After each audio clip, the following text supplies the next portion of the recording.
your boy So Juve, we in the building, and welcome to another episode of the My 5 Cents podcast. Let me go ahead and introduce the cast of characters to my that way. We got Alias. Habitual line step in the building. What up, fellas? What's going on, man? And to my that way, we got the Logical Genius. Yo, the logical one is here. Let's go. And welcome to a bonus episode of the My 5 Cents podcast, what we like to call our 5 cents of the past week, last week. I'm not sure. Something like that, right? But it floats. It works. Let's go ahead and get into what is number 5. What is our number 5 article?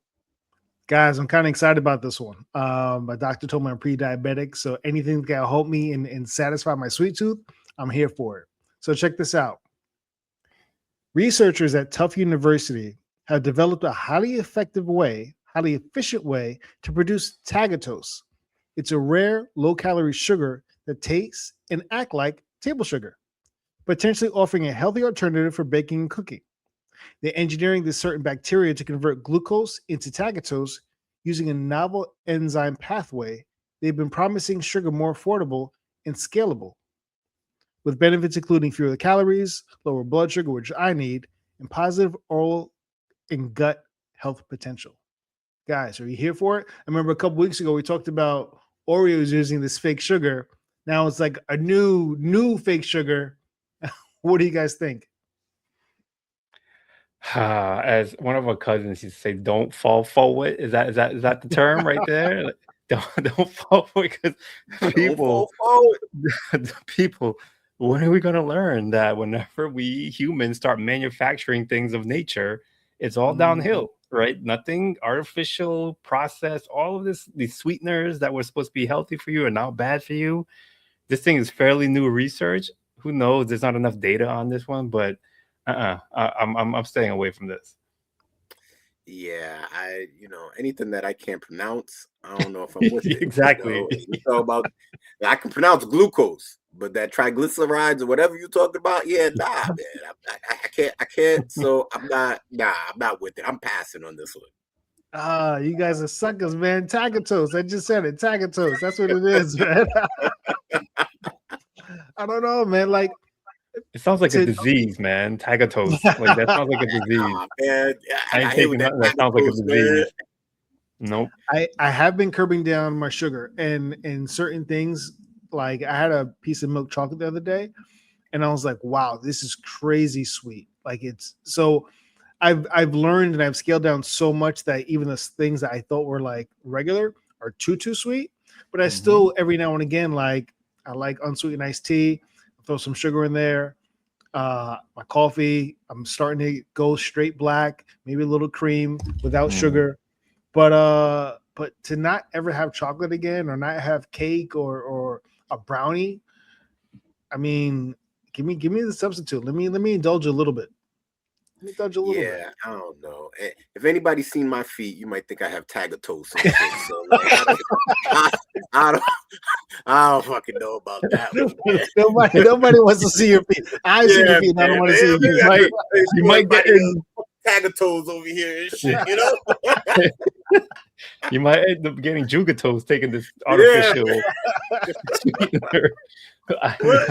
next article? What's that number 4, guys? Number 4. I feel like this is an emotion that I'll get to in a little bit. But a North Carolina high school has suspended its varsity football program after an extremely rough season in which the team was outscored by 523 points to 0. I don't know how that even is possible, and struggled to remain competitive. School officials say that the decision isn't about punishment, but about player safety, morale, and rebuilding the program right away. The school plans to step back, reassess coaching, development, and resources, and focus on creating a more sustained foundation before returning to varsity competition. Fellas, what?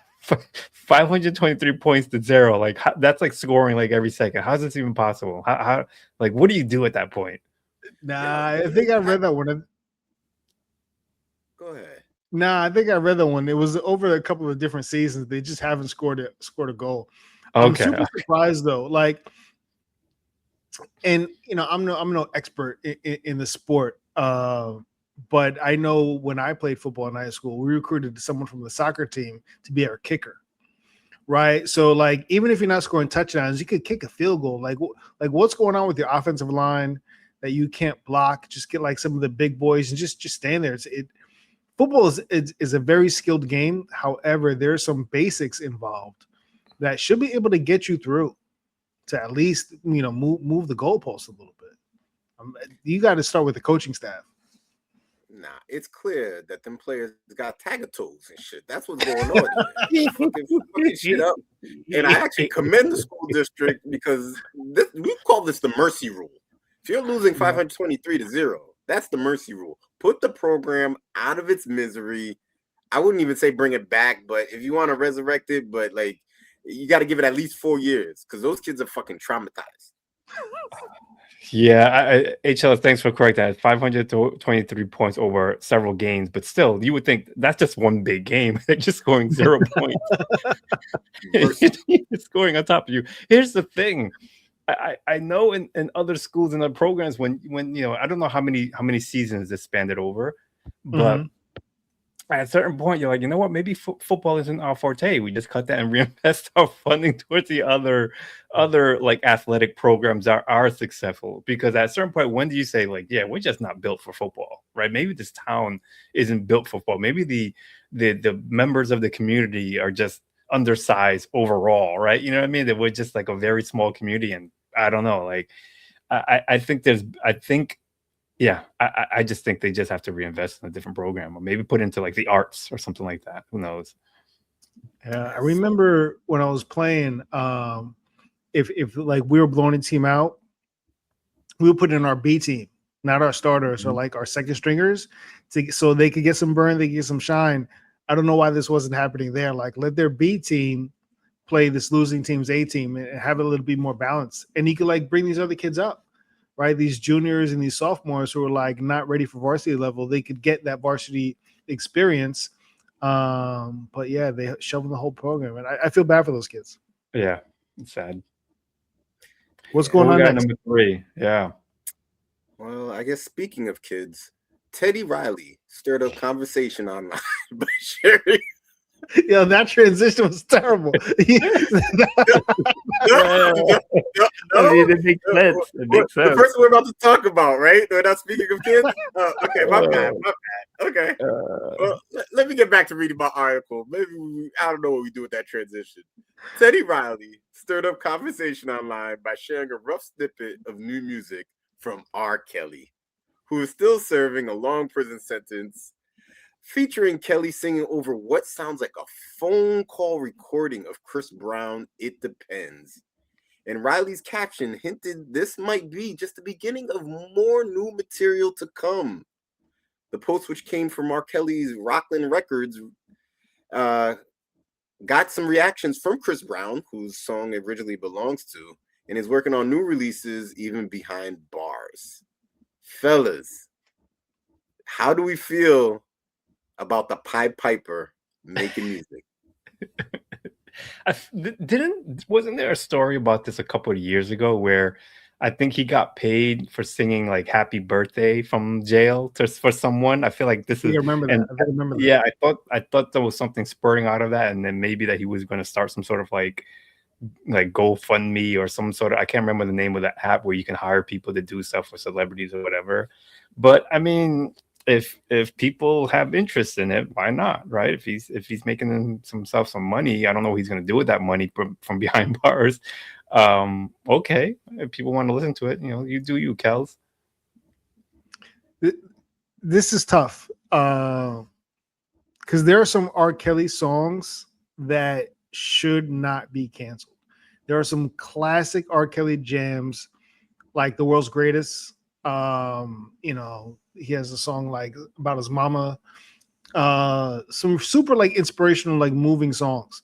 I wish those weren't going to get canceled. However, when I hear some slow jams that R. Kelly's known for, I cannot separate the art from the artist. And I'm not here for any new R. Kelly music. I won't be a consumer. Yeah, I'm not sure about the legality of it. I don't know if he can make money while Yeah, he's I don't think he in can. prison. I think he I don't goes to think his he can. commissary, man. He's getting ding dongs behind bars or something. But had this thought in the car actually over the weekend. I was like, why doesn't R. Kelly write music, sing it over the phone, and sell it to these R&B artists? Like, Ghostwriter, right? Yeah. yeah, as a ghostwriter, like, and this is how the track should be sung or whatever it may be. I'm sure that through his Rockland records, somehow they'd be able to cover whatever up so that the record label's making money and it's not technically him. Um, but yeah, I'm surprised, or maybe he just hasn't figured out the loophole yet to make that happen. Because I mean, I'm assuming his pen writing game is still the same, and allegedly, according to the article, he has already written 25 albums. It's a lot of Yeah, albums. it is a lot. It's a lot of songs. What do we got coming in at number 2? Well, number 2, speaking of using the phone, my current home state of New Jersey has passed a statewide ban on student cell phone use during the school day, requiring all public K through 12 district to adopt the quote unquote bell to bell phone restrictions. The law limits non-academic use of phones and other internet-enabled devices from arrival to dismissal, including lunch and passing periods. Schools will have flexibility in enforcement with exceptions from medical needs, disabilities, emergencies, or approved educational use. State leaders say the goal is to reduce distractions, improve learning, and support student mental health, with the policy set to take effect this year, or actually should have taken effect this year, 2026 through 2027 school year. Fellas, is this a good thing or a bad thing? I'm here for it. Anything that might be able to improve attention span, I'm here for it. The phone is such a distraction. So for myself, for a very long time, I stopped using the ringer on my phone because I felt like I was Pavlov's dog. Like, and every Mhm. time you hear that ding, it's like, and I was like, no, I'm not anybody's dog. And when I want to check my phone, I will check my phone. But I'm not gonna be like looking at my phone every time I hear a ding. Mhm. So like anything that will increase those things that I mentioned before, I'm all for it. Oh man, I'm so glad you said that because I'd be texting you, you don't respond, and I'm like, what is going on? I'm so they getting back to me, man. Man, I get to it when I get to it. Nah, I love it. I love it. We're all men at a certain age. That we didn't have cell phones in high school. We were passing notes. I mean, we were social media was passing notes on pieces of paper. You know what I mean? You know, phones are super distraction. When things were happening in my high school, they was staying contained within my high school. Right now, it's phone like everyone's on the internet. So and so got into a fight. So and so's picking the booger. So and so got caught in the bathroom doing whatever. Now it's going viral. Mhm. Yeah. So I'm as a parent, I think it's a good thing too. Like I'm not worried. I'm not worried because again, you know, we're trusting that our kids in school, right? We're trusting that there's security there, there's teachers there, they're being cared for until school's over. I remember I used to call my mom collect when I had no money on the payphone. They're like, "School's over, practice over. Can you come get me?" Mhm. Yeah, let's go back to that. Yeah, I think I'm for this. I think it's going to be tough to police, and tough to enforce. I think because like my nieces, or my second youngest niece, who just is going to be 12 soon, she just got a phone like for her birthday, and the my brother and sister-in-law made her sign like a contract of use or whatever. And she signed it, of course she signed it. But how are you gonna monitor all that, right? They're gonna sneak away and try to do things or whatever, like people using phones for cheating and all that stuff. I understand the thought behind it in terms of like more personal or face-to-face interactions, right? Right now, everyone's like living through behind social media, even when they're present amongst each other. Like anything they do is like, what's the next TikTok video, or what's the next, Instagram video posting or something like that. Everything's tied to social media as opposed to kind of living like your life like Mhm. as it currently and present, right? So everything's like through a 30-second clip at a time, and then they're like everyone's on their phones. So I see it all the time, like living in the New York area on the trains, like kids are on the like a group of kids on the phone, like on the train or whatever, just all glued to their phones, right? Adults as well, but it's it's I guess it's different, I guess, for adults than children. But yeah, I'm interested to see how this is gonna kind of take place and how they're gonna enforce it. The governor that actually signed this was he was an outgoing governor, like he finished his last term, so he kind of like this was like his last hack that he did. I don't think he would have been able to get away with this and get reelected if this was done like earlier in the term or whatever. But yeah, interesting to see. And I read, I don't know the other states, but I think other states have adopted this as well, like first before New Jersey. So I'm curious to see how long ago they did it and like what's the data on that? Like, did it make any improvements? Was it Yeah. just whatever or what? Yeah, or what? And that's Yeah. what's coming in at number one. President Donald Juvie Trump, as Logical Genius likes to say, is again drawing attention for his controversial interest in Greenland, linking it to his frustration over not receiving the Nobel Peace Prize. According to released diplomatic messages, Trump told Norway's prime minister that the snub changed how he views peace and justified pushing the United States' influence over the Danish territory for security reasons. Fellas, what do you make of this? You know what? I feel like our president is going through a case of tagatose. I'm telling you that Tagatose got that. I feel like he needs some. I don't know if he needs some or he got it, but the tagatose is messing with him. Like, because he's going after every potential territory around these parts, right? Like, I feel like, are we back to like I don't want to say this, but like colonizing? Like, is that what we're doing now? Like, as if Greenland was just sitting there and no one's claimed it, and I'm just gonna take it over. Like, people live there, and I think one of the excuses they were making was to say that they want to use it to kind of build a missile defense system or something like that. I don't know if that's true or not, but that was one report that I read. So I don't know. He's just trying to scoop up all this land. And I think it's going to be really, or it is really, really bad for the U.S., right? Like, because then if we're doing it and we're supposed to be the leader of the free world, how can we stop other countries? How can we be hypocritical for like Russia going into Ukraine and other countries going into other countries? Like, it doesn't make sense. I don't know. Yeah. The only Greenland I want to know about right now, I saw this movie Greenland with Gerard Butler. It's about this Part asteroid two. that comes and everyone's flying over to Greenland. If there's an asteroid coming and you're trying to secure your own spot before everyone else, I need to know, because I need to find my boat. I need to find my plane. I need to take me and my family and make it to Greenland so I can be safe.